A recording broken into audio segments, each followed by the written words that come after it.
Hello friends, so today we are going to start our new subject software engineering. Software engineering दो word से मिलकर बना है. One is software and engineering. तो एक एक करके समझते हैं ये होता क्या है. ये जो सॉफ्टवेयर इंजीनियरिंग है वो बेसिकली आपका एक मैनेजमेंट सब्जेक्ट है, बिकॉज इसमें आप कोडिंग से रिलेटेड कोई स्टफ नहीं पढ़ोगे, लेकिन आप लॉजिक बिल्डिंग और एक सॉफ्टवेयर कैसे डेवलप होता है और कौन कौन से फेजेस से निकल करके चलता है उसमें आप ये सब चीज़ें देखोगे. सो सॉफ्टवेयर क्या है आप लोगों ने देखा होगा, समझा होगा कि एक इंस्ट्रक्शन होता है and a set of instruction together makes a program, and when more than one programs are consolidated it becomes a software. and software क्या हुआ, a collection of program and some additional things. वो हम आगे चल के देखेंगे software में क्या एडिशनल थिंग्स को अगर आप ऐड ऑन करते हो तो वो एक सॉफ्टवेयर बन जाता है. सो इंजीनियरिंग क्या होती है, it is application of well defined methods and techniques. कुछ इस तरीके के मैथड्स और टेक्निक्स को अप्लाई करना सो दैट हमारा एक सॉफ्टवेयर डेवलप हो. सो ये सॉफ्टवेयर इंजीनियरिंग एक तरीके का मैनेजमेंट सब्जेक्ट है.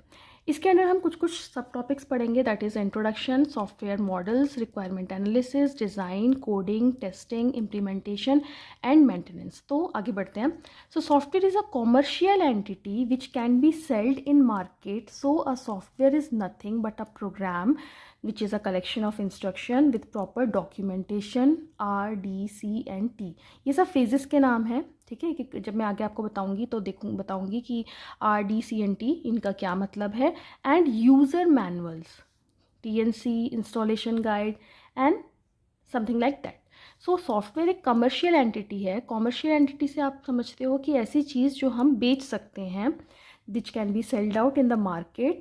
एंड एक सॉफ्टवेयर क्या है, it is a collection of programs with proper documentation. और ये सारे फेजेस हैं सॉफ्टवेयर डेवलपमेंट के, जिसके जो बाई प्रोडक्ट होते हैं हर फेज़ के, वो कुछ ना कुछ एक डॉक्यूमेंटेशन एक डॉक्यूमेंट होता है. And some user manuals. User manuals यानी कि उस सॉफ्टवेयर को ऑपरेट करने के लिए इंस्टॉलेशन गाइड्स एंड ये सारी चीज़ें. So the current problem of software industry is software are of bad quality and they come late than expected and exceed their budget. तो करंट प्रॉब्लम क्या है सॉफ्टवेयर इंडस्ट्री की, कि जो सॉफ्टवेयर है वो बैड क्वालिटी के बन रहे हैं और जितना हम एक्सपेक्ट करते हैं कि फॉर एग्जांपल ये 6 मंथ्स में आपके रेडी हो जाएंगे, बट एक्चुअल में उससे ज़्यादा टाइम लग जाता है उनको कंप्लीट करने में. Also there is once more problem, they exceed their budget. आप जितना सोच करके चलते हो उससे ज़्यादा उसमें बजटिंग या कॉस्ट लग जाती है. So for example win 7 to be released expected in 2007, तभी उसका नाम था विंडोज़ 7, बट इतना उसमें टाइम एक्सटेंड हो गया या बजट एक्सटेंड हो गया कि इन एक्चुअलिटी 2007 में उसको रिलीज़ होना था, बट एक्चुअल में वो 2011 में रिलीज़ हुआ. सिमिलरली विंडोज़ 10 इन जुलाई 29 2015 उसको रिलीज़ होना था 2010 में, बट एक्चुअल में वो रिलीज़ हुआ 2015 में. तो आप देख सकते हो कि जब सॉफ्टवेयर की जो डिलीवरी डेट्स थी जो एक्सपेक्टेड थी उससे काफ़ी ज़्यादा डिले हो जाता है. Also in case of budget भी आपका कभी कभी एक्सीड हो जाता है, बिकॉज इसका एस्टिमेशन करना थोड़ा प्रॉब्लमेटिक है.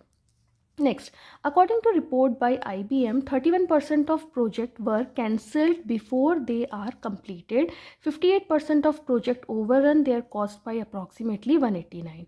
Out of every 100 scenarios, there are 94 restarts. इसे समझते हैं हम. IBM की एक रिपोर्ट निकली थी, उसके according 31% of project were cancelled before they are completed. कुछ ऐसे प्रोजेक्ट्स थे कि उनकी स्टार्टिंग से पहले ही, उनके कंप्लीट होने से पहले ही उन्हें कैंसिल करना पड़ा. और 58% of project over run there cost by approximately 58%. 58% projects ऐसे थे जिन्होंने जो उनकी जो कॉस्ट थी, जितना एस्टिमेट किया था उससे बजट आगे बढ़ गया था. And 189% of every 100 scenarios there are 94 restarts. अगर आप मानकर चलो कि 100 प्रोजेक्ट्स हैं तो कुछ ऐसी कंडीशंस आ गई जिसकी वजह से उनको बार बार रीस्टार्ट करना पड़ा. SE is an application of well understood principles and policies so that we can design quality products that are on time and within budget. So software engineering एक application है, एक well structured, well understood principles हैं, policies हैं, so that we can design quality products, एक अच्छा software हम develop कर सकें, and that too can be delivered on time and within budget. ठीक है। तो सॉफ्टवेयर इंजीनियरिंग बेसिकली एक मैनेजमेंट सब्जेक्ट है जिसमें हम ये देखते हैं कि एक सॉफ्टवेयर को बनाने के लिए कौन कौन से मेथड्स, कौन कौन सी पॉलिसीज़ हम गो थ्रू करें, जिसकी वजह से जो हमारा जो प्रोडक्ट है वो ऑन टाइम और विद इन बजट हमें मिले और हमारा क्वालिटी प्रोडक्ट डिलीवर हो। नेक्स्ट क्लास में हम देखेंगे मेजर कैरेक्टरिस्टिक्स ऑफ सॉफ्टवेयर।